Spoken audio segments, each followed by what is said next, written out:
Okay.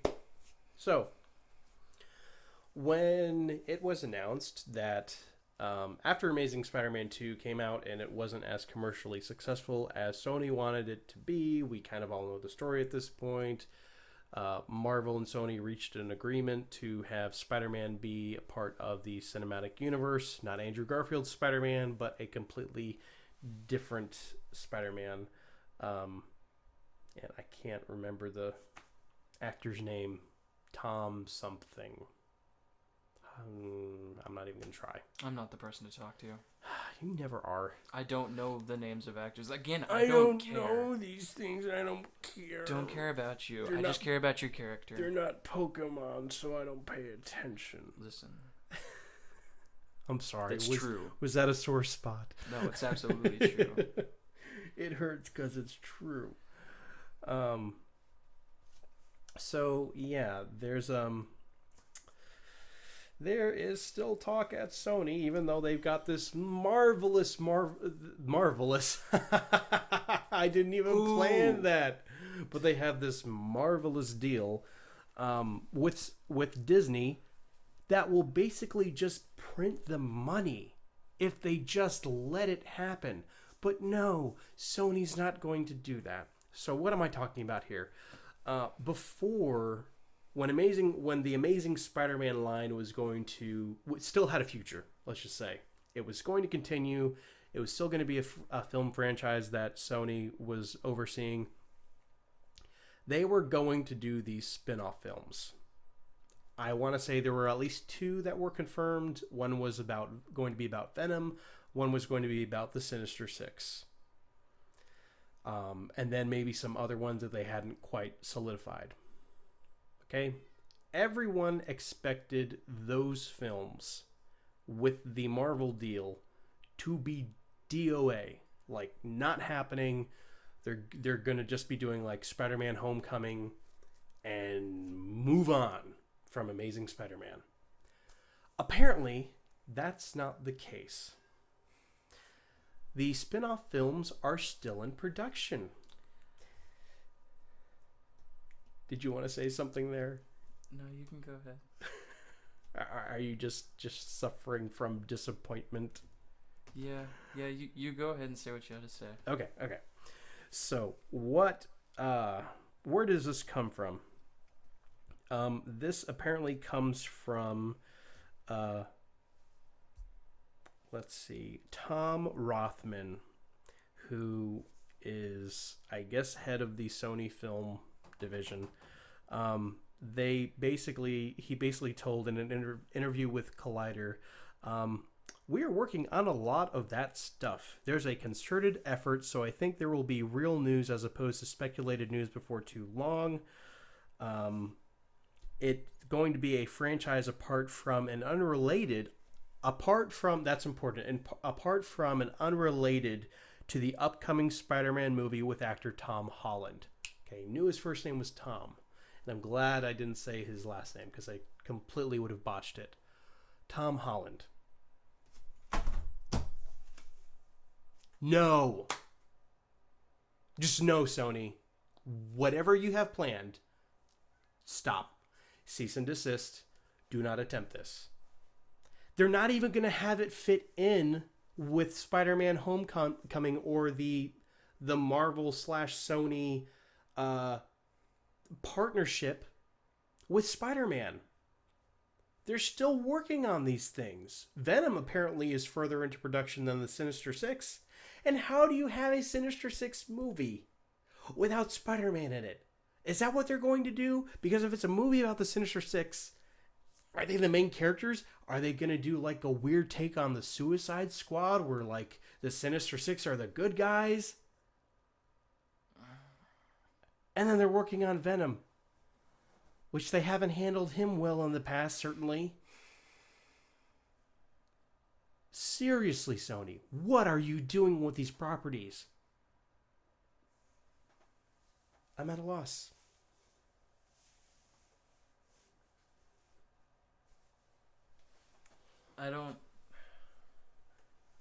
What's the point?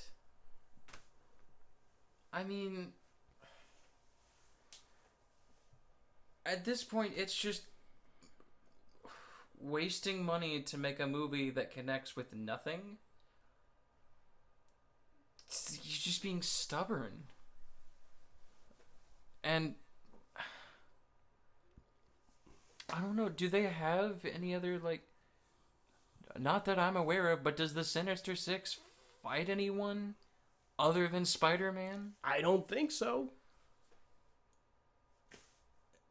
That's kind of their whole reason for existence. To beat Spider-Man. To kill Spider-Man. Yeah.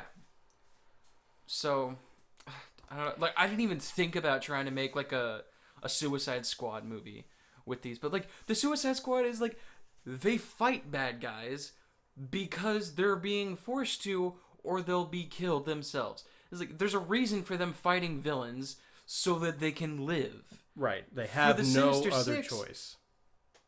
It would just be them going, like, oh, maybe we should fight bad people and then lure Spider-Man into a sense of security with us and then, like, stab him? I don't... And what I don't understand is, and let's say they're not going to go that route. Let's say they're going to have Spider-Man in the movie. Is it going to be Andrew Garfield? It's not going to be Tom Holland. So who's it going to be? Are they going to cast another person as Spider-Man? And is he only going to be in these two movies? Is Spider-Man going to be in the Venom film?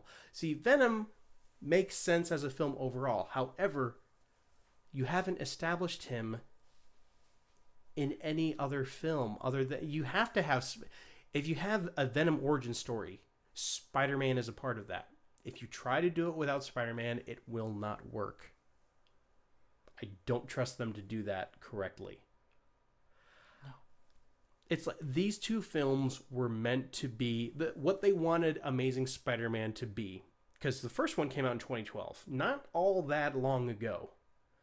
They wanted to take Amazing Spider-Man and make it into a cinematic universe in and of itself. And that included, after the Amazing Spider-Man, we're going to get couple of spin-off movies. They were going to do an Amazing Spider-Man 3 and then they were going to do Amazing Spider-Man 4, and it didn't get to that point. So these two spin-offs, not main installments, but spin-offs and were going to be part of this cinematic universe. Well, now that you have basically cut the head off of your cinematic universe, why are you still having these spin-offs? It's almost like let's just say that Avengers was a huge bomb to the point where it killed off the cinematic universe, but they still went ahead and they made let's say Ragnarok. I'm thinking more like Doctor Strange and Guardians of the Galaxy. Guardians of the Galaxy, although not a whole lot, it did still feed off of what we had seen in previous Marvel films. Yeah. I mean, the whole Infinity Stone. Infinity Stones and having purple Thanos. Yeah. I was gonna say the Purple Man, but that's another character in the Marvel universe. But yeah, it's like they had him. They had the Infinity Stones in there. I imagine there's like some story behind or with the Guardians of the Galaxy that doesn't involve those things. Maybe. Yeah, you could have adapted it. I feel like it's still like a very not a lot of people know about them. Like the only reason I knew that like characters such as Rocket Raccoon existed is because a super nerdy comic book dude that I went to high school with came into my digital art class one day and did like a project on like the Marvel DC universe and was explaining like you wouldn't expect. It was like he showed us a picture of like a raccoon with a rocket launcher, and I started laughing. He's like, "This is a serious superhero," and I'm like, blew your mind. I'm like, "What?" And then Guardians of the Galaxy came out. I was like, "Oh, that's it. We have this. This exists. There's a talking raccoon with a tree." But with a tree. Yeah, I feel like that could be a good standalone movie, and you could probably even bust another sequel out from that. But do you notice the difference? Yes, you would have Disney / Marvel making it as opposed to Sony. Yes. Also, nothing's really needed for the Guardians of the Galaxy to be its own thing. It's another thing entirely to have a group of villains with the sole intent to kill Spider-Man and not have Spider-Man in there, or to create a new Spider-Man. That would be what, four Spider-Mans within the past 20 years? It would be like having Red Skull and Winter Soldier and Zemo all in a movie together without Captain America. Making sense to anyone else here? Romantic comedy? Bromantic comedy? Bromantic. Oh my gosh. Why isn't that a genre? No, I don't like the sound of it. You don't want to see where that would go? No, maybe they can do that with the Venom movie. Who knows? Get Carnage. Oh gosh, I could see. Okay, I don't think you've seen this, but on YouTube they have made.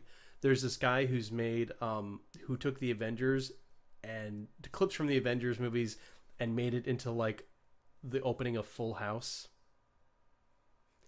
And he did the same thing with Luke Cage, but he made it look like Family Matters. So funny. So yeah, like I could totally imagine, like, you know, they're two symbiotes who couldn't be any more different. Can we get the Friends theme It's song like, in the back? we hate Spider-Man. The other guy's just like, you know, Carnage.